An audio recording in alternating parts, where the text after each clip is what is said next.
Hello students, welcome to our YouTube channel English classes by Ashok sir. आप सबों को हमारे YouTube channel English classes by Ashok sir Chhapra में स्वागत है। स्टूडेंट्स, मैं टाइम एंड टेंस में अभी तक आप लोगों को टेंस की पहचान बता दिए हैं। स्टूडेंट्स, मैं आज टाइम एंड टेंस का तीसरा वीडियो लेक्चर लेकर आया हुआ हूं, जिसमें हम लोग अब पढ़ेंगे टेंस के यूसेस। तो चलिए स्टूडेंट्स, देखते हैं टाइम एंड टेंस में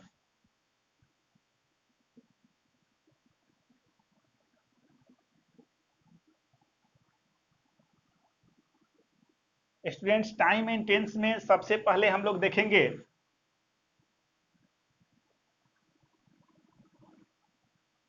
सिंपल प्रेजेंट टेंस, या इसको हम कहते हैं प्रेजेंट इंडेफिनिट टेंस। स्टूडेंट्स, हम लोग पढ़ेंगे सिंपल प्रेजेंट टेंस या प्रेजेंट इंडेफिनिट टेंस। सबसे पहले इसके स्ट्रक्चर को देखते हैं। स्ट्रक्चर होगा सब्जेक्ट प्लस V1 या V5 प्लस ऑब्जेक्ट। अब देखिए स्टूडेंट्स, पहला स्ट्रक्चर होगा इसका सब्जेक्ट प्लस V1 या V5 प्लस ऑब्जेक्ट। अब देखिए V1 का प्रयोग कहाँ करते हैं? V1 कहाँ लगेगा? I, B, you, they and plural name। I, B, you and they, I, B, you, they and plural name के साथ क्या लगेगा स्टूडेंट्स? V1। ठीक है। फिर he, she, it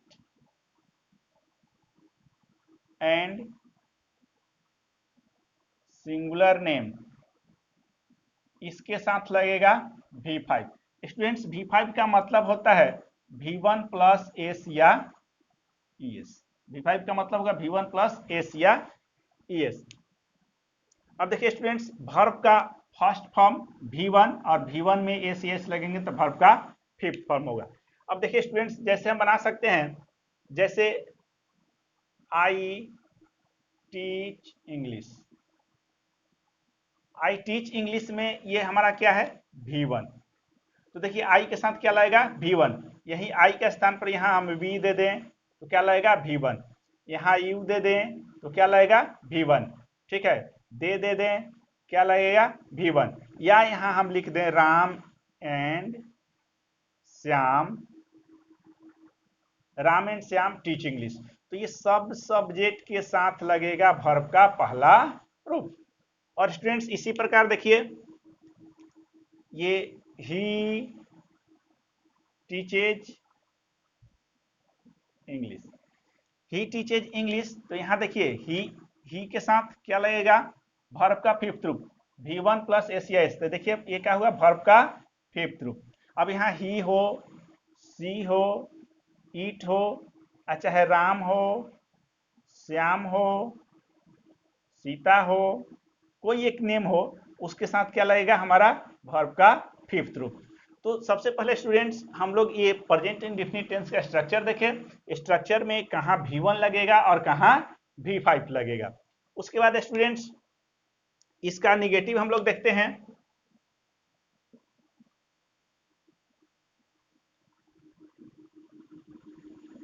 negative sentence मतलब नकारात्मक वाक्य।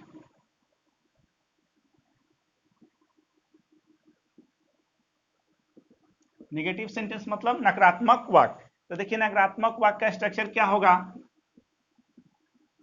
सब्जेक्ट प्लस डू या does plus not plus V1 plus object. ये स्टूडेंट्स हमारा स्ट्रक्चर होगा।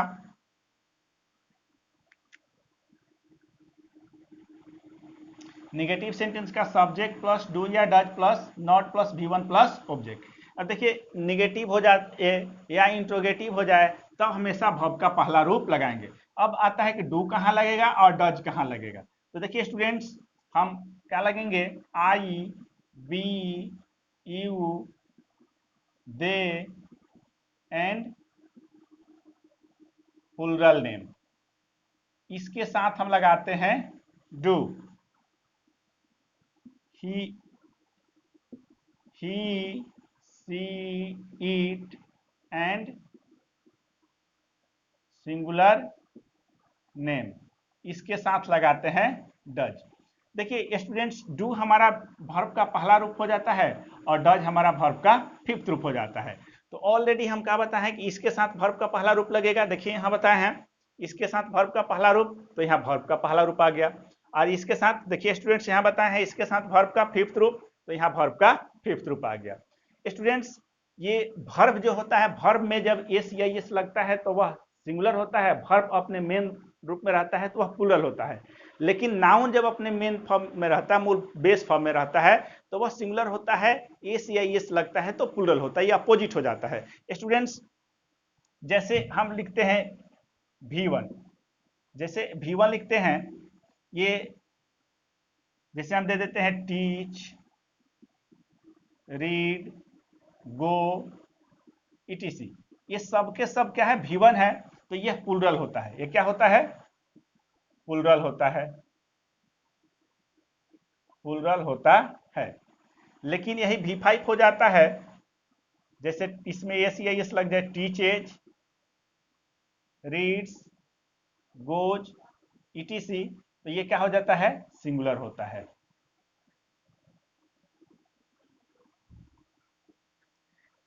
स्टूडेंट्स, भाव अपने बेस फॉर्म में रहता है, मूल रूप में रहता है ये V1, दैट मीन्स V1 रहता है तो यह प्लूरल होता है। जैसे टीच प्लूरल है, रीड प्लूरल है, गो प्लूरल है, ईटीसी, ऐसा ही आएगा, ये प्लूरल होता है। और फिर V5 दैट मीन्स एस या एस लग जाता है तो वह सिंगुलर होता है, जैसे टीचेज, रीड्स, गोज, ईटीसी, ये क्या होता है, सिंगुलर। तो ये आपको ये समझना है कि ये कौन सिंगुलर होता है, कौन प्लूरल होता है। तो स्टूडेंट्स आगे बढ़ते हैं।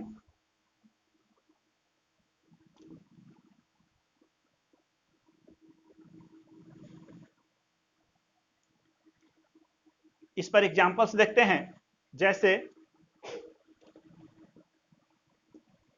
आई गो टू स्कूल, यहां भरना होगा डू या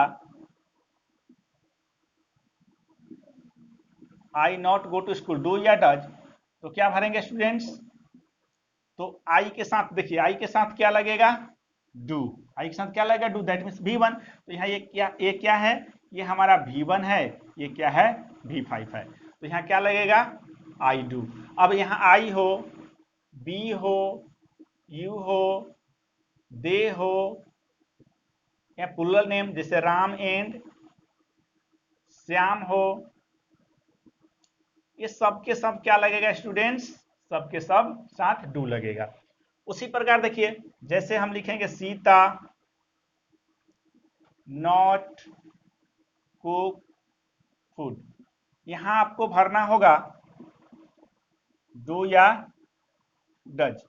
तो क्या भरिएगा स्टूडेंट्स, यहां भरना होगा, तो देखिए ये सीता, इसके साथ क्या लगेगा, ही, she, it and singular name, इसके साथ डज लगेगा, तो ये क्या है, सिंगुलर नेम है।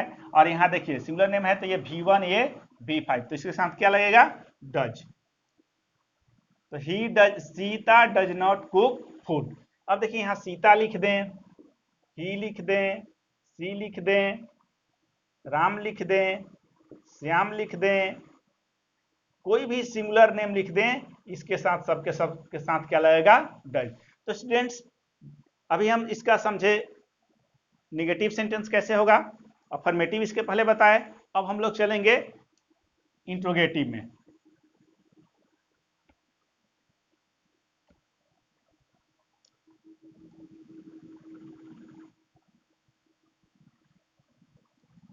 देखिए स्टूडेंट्स, इसका इंट्रोगेटिव सेंटेंस,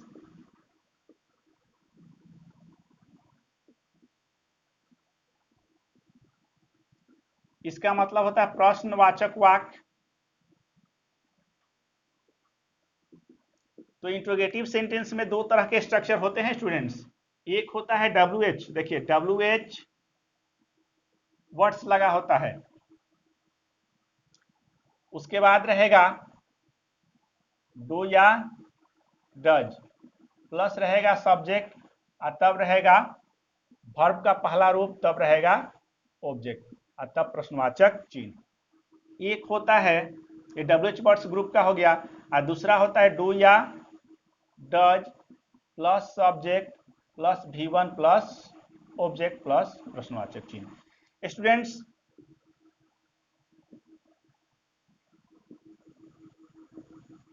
ये हुआ हमारा इंट्रोगेटिव सेंटेंस का स्ट्रक्चर। जैसे WH ग्रुप का ये रहेगा, जैसे वह क्यों हंसती है, वह क्यों हंसती है, तो इसमें क्या हो जाएगा, देखिए WH ग्रुप पहले लाते हैं, वाई डज सी लाफ्स। अब देखिए वाई डज सी लाफ्स, ये मान लीजिए कि तो हिंदी हम लिख दिए, यहां ये नहीं देगा, आपको यहां भरना होगा डू या डज। क्या भरिएगा, तो फिर देखिए सब्जेक्ट हमारा ये होता है, इसके अनुसार लगता है वर्ब। सब्जेक्ट हमारा यहाँ ये होता है, इसके अनुसार यहाँ लगता है, और फिर ये सब्जेक्ट होता है, इसके अनुसार लगता है। तो सब्जेक्ट के अनुसार हम एक वर्ब का प्रयोग करते हैं। तो सी हमारा ऑलरेडी सी बता दिए थे कि सिंगुलर होता है, इसके साथ सिंगुलर वर्ब लगेगा। तो ये वर्ब हमारा V1 होता है प्लूरल, और ये V5 होता है सिंगुलर। तो यहाँ क्या लगेगा, डज। ठीक है स्टूडेंट्स, ऐसे ही मान लीजिए कि ऐसे दे दें खाली स्थान,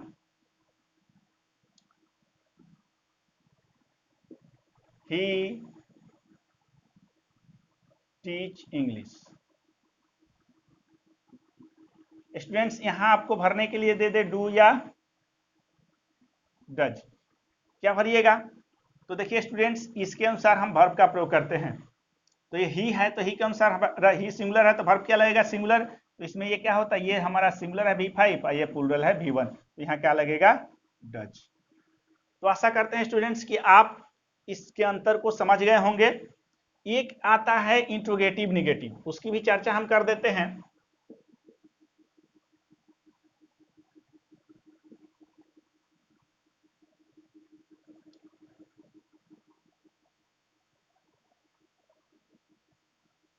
इंट्रोगेटिव, देखिए स्टूडेंट्स इंट्रोगेटिव निगेटिव में इंट्रोगेटिव भी होगा और निगेटिव भी होगा। उसका स्ट्रक्चर होता है, दोनों में आएगा, WH ग्रुप में भी इसमें भी, दोनों में आता है इंट्रोगेटिव निगेटिव। तो इसमें क्या कर देना है, जैसे देखिए वाई, स्ट्रक्चर दे देते हैं, इसका मिटा देते हैं, देखिए इसको इरेज कर देते हैं।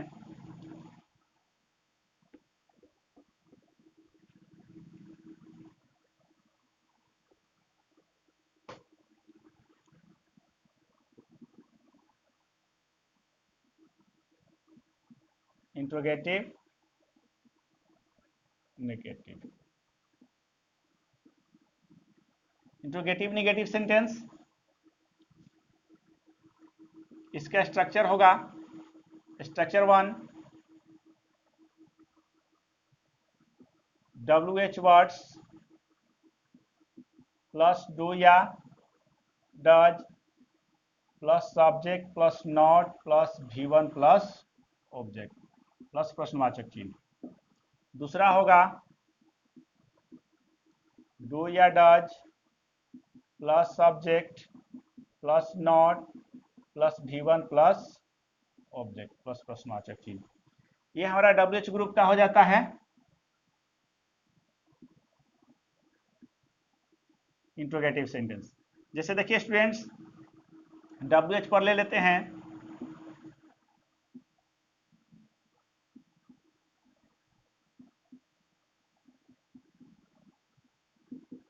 वाई खाली स्थान सी नॉट कुक फूड, यहां क्या आ जाएगा, डू या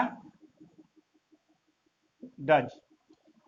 अब देखिए स्टूडेंट्स इसके अनुसार वर्ब लगता है, तो क्या लगेगा, सिंपल सी बात है, इसमें डज लगेगा, क्योंकि ये सिंगुलर है तो वर्ब हमारा सिंगुलर, और यहाँ ये सिंगुलर होता है V5 और ये प्लूरल होता है V1। उसी प्रकार देखिए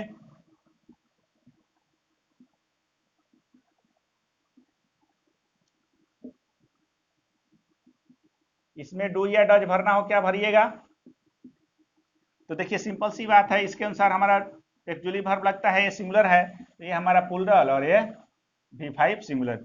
does she not cook food. तो जनरली ये हम समझे टेंस का ये स्ट्रक्चर समझे कि हमारा स्ट्रक्चर फॉर्म कैसे करता है। ठीक है स्टूडेंट्स, इसके आगे हम बढ़ते हैं।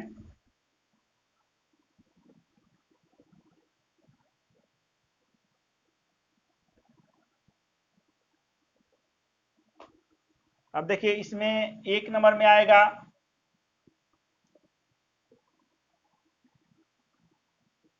सिंपल प्रेजेंट टेंस और present indefinite tense. Simple present tense और प्रेजेंट इंडेफिनिट टेंस। अब देखिए स्टूडेंट, सिंपल प्रेजेंट टेंस का प्रयोग हम कहाँ करते हैं? ये सिंपल प्रेजेंट टेंस क्या बताता है? तो सिंपल प्रेजेंट टेंस प्रेजेंट के परमानेंट और फ्रीक्वेंट एक्शन को दर्शाता है। क्या करता है स्टूडेंट्स? ये सिंपल प्रेजेंट टेंस प्रेजेंट के परमानेंट या फ्रीक्वेंट एक्शन को दर्शाता है। परमानेंट का मतलब हुआ कि वह एक्शन जो भूतकाल में होता था, पास्ट में होता था, प्रेजेंट में होता है और हो रहा है और फ्यूचर में होगा, वो हमारा होगा परमानेंट एक्शन। और फ्रीक्वेंट एक्शन जो घटनाएं बार बार होती हैं, जो घटनाएं बार बार होती हैं उसमें हम सिंपल प्रेजेंट टेंस का प्रयोग करेंगे स्टूडेंट्स। जैसे हम कहें कि सूरज पूरब में उगता है, तो देखिए सूरज पहले भी पूरब में उगता था, अब भी उगता है और आगे भी उगेगा।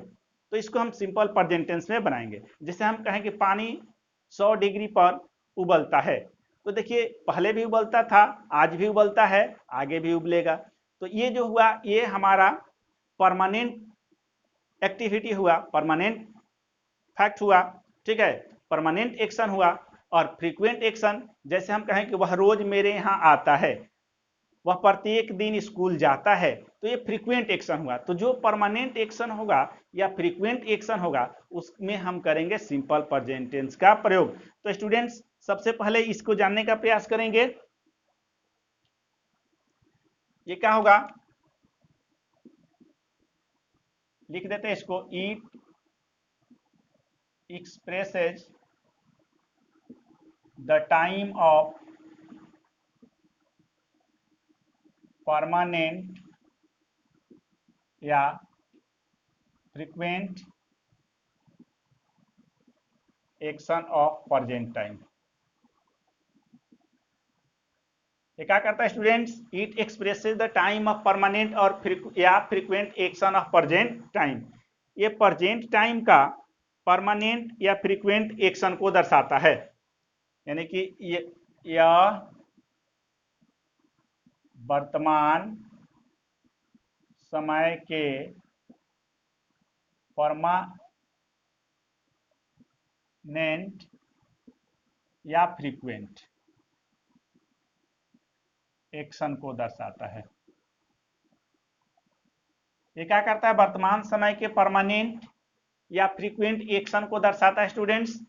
तो ये देखिए परमानेंट का मतलब हुआ जो हमेशा हमेशा हमेशा के लिए सत्य है। इसको हम, इसमें आ जाएगा मैथमेटिकल फैक्ट आ जाएगा, साइंटिफिक फैक्ट आ जाएगा, ज्योग्राफिकल फैक्ट आ जाएगा, यूनिवर्सल ट्रूथ आ जाएगा, हैबिचुअल एक्शन आ जाएगा, रूटीन एक्शन आ जाएगा, सबके सब परमानेंट फैक्ट है। देखिए परमानेंट एक्शन में, परमानेंट एक्शन, परमानेंट एक्शन में आपको आ जाएगा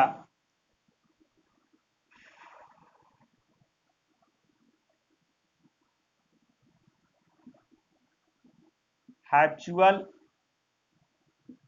एक्शन, हैबिचुअल एक्शन आ जाएगा, मैथमेटिकल फैक्ट आ जाएगा,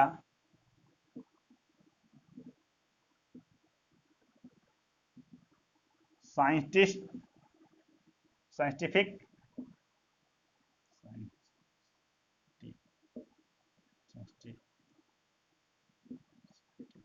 ठीक साइंटिफिक फैक्ट आ जाएगा, जोग्राफिकल जोग्राफिकल फैक्ट आ जाएगा।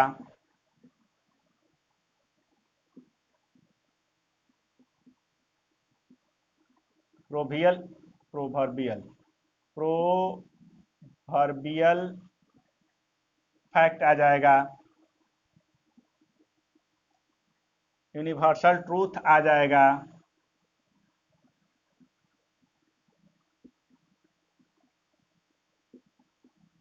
रूटीन एक्शन आ जाएगा।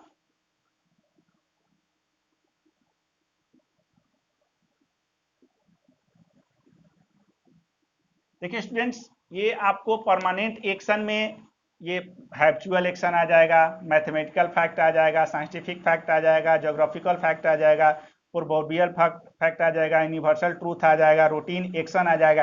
ये सब के सब क्या हुआ? Permanent action. और फ्रीक्वेंट एक्शन में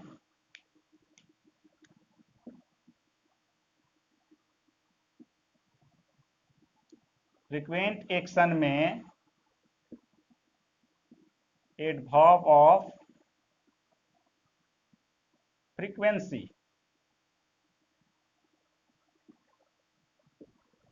लगा रहता है। देखिए टाइम बताने वाले, टाइम एंड टेंस हम पढ़ते हैं तो टाइम बताने वाले दो ही चीज होते हैं, एक होता है टेंस और दूसरा होता है एडवर्ब ऑफ टाइम। और यहाँ एडवर्ब ऑफ फ्रीक्वेंसी ये फ्रीक्वेंट एक्शन को दर्शाएगा। फ्रीक्वेंट एक्शन में क्या आता है? एडवर्ब ऑफ फ्रीक्वेंसी लगा रहता है। जैसे देखिए इसमें क्या क्या लगा रहेगा, जैसे ऑलवेज,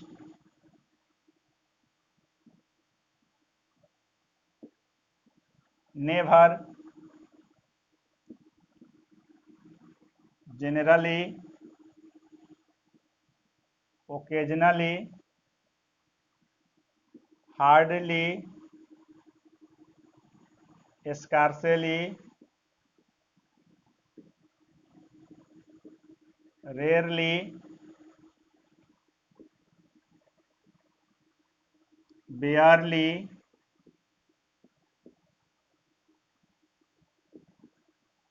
seldom, seldom, रहने देते हैं जगह कम है। तो ये देखिए always, never, generally, occasionally, hardly, scarcely, rarely, barely, seldom इत्यादि ईटीसी लिख देते हैं, जगह की कमी है ईटीसी। ये सब एडवर्ब ऑफ फ्रीक्वेंसी लगे होते हैं। तो स्टूडेंट सबसे पहले आपको देखना है, जैसे हैबिचुअल एक्शन हो गया, जो कोई घटना क्या होता है? हैबिचुअल एक्शन मतलब आदत को बताता है, तो उसके लिए हम सिंपल प्रेजेंट टेंस का प्रयोग करेंगे। मैथमेटिकल फैक्ट हो गया, देखिए मैथमेटिकल फैक्ट में हम कह सकते हैं जैसे 2 और 2 4 होता है, तो मैथमेटिकल फैक्ट हो गया, इसको हम सिंपल प्रेजेंट टेंस से बनाएंगे।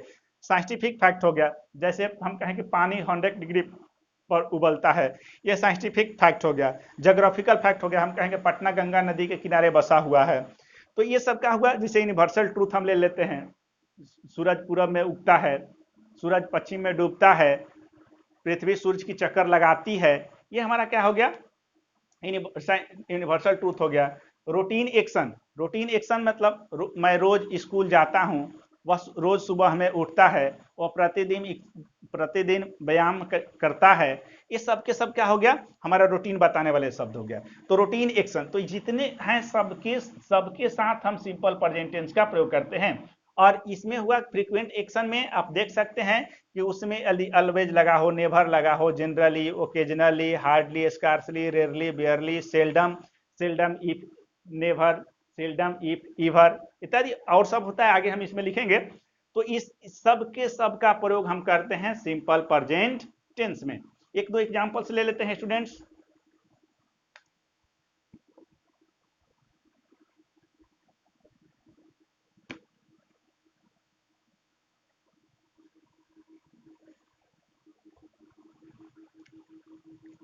जैसे हम कहें द अर्थ इज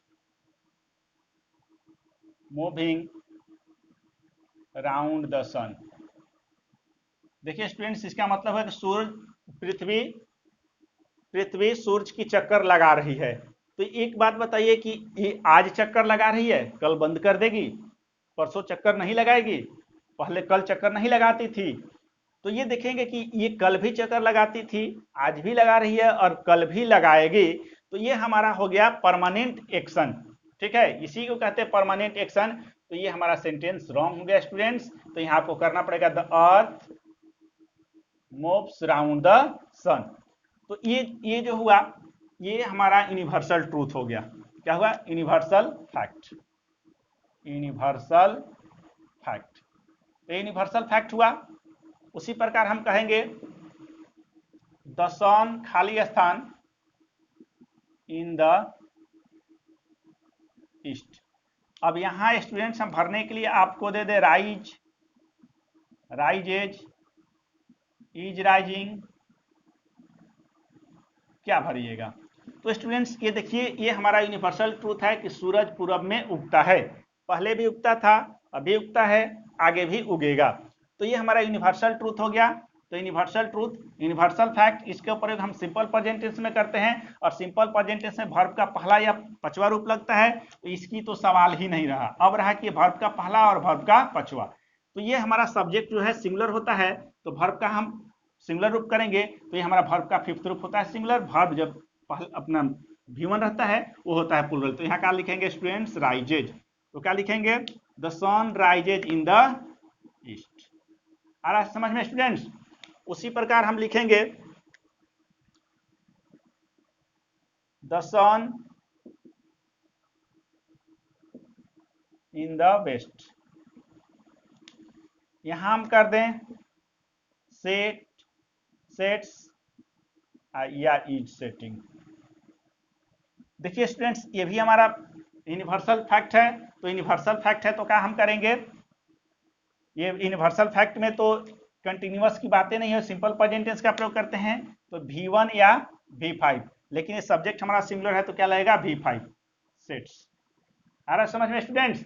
जैसे उसी प्रकार हम लिख दें 2 and 2 खाली स्थान 4। यहां आपको भरने के लिए दे दिया जाए मेक, मेक्स या इज मेकिंग। क्या भरिएगा स्टूडेंट्स? देखिए 2 and 2 खाली स्थान 4, ये हमारा मैथमेटिकल फैक्ट है। ये सब के सब क्या है? ये सब के सब यूनिवर्सल फैक्ट है। ये यूनिवर्सल फैक्ट है, सदा सत्य वाक्य है, पहले भी होता था, आज भी होता है और कल भी होगा। 2 and 2 खाली स्थान 4। तो देखिए ये मैथमेटिकल फैक्ट है। ये क्या कौन सा फैक्ट है? मैथमेटिकल फैक्ट है। तो स्टूडेंट्स ये मैथमेटिकल फैक्ट है। तो मैथमेटिकल फैक्ट में हम क्या करेंगे प्रयोग? सिंपल प्रेजेंट टेंस में तो इसकी ये कंटिन्यूअस की बातें हट गया। अब रहा कि मेक लगेगा कि मेक्स लगेगा। तो ये देखिए ये सिंगुलर होता है, 2 and 2 दोनों मिलकर सिंगुलर होता है, इसलिए हमारा वर्ब मेक न लगाकर क्या होगा? मेक्स होगा। तो स्टूडेंट्स आज हम अपने वीडियो लेक्चर में इतना ही पर कंप्लीट करते हैं। फिर आगे अपने वीडियो इसके अगला वीडियो लेक्चर में मैं इसकी आगे की जानकारी आपको दूंगा। तब तक के लिए मुझे इजाज़त दीजिए और मेरे वीडियो लेक्चर को यदि आपको पसंद आए तो आप लाइक करें, सब्सक्राइब करें और शेयर करें। That's all.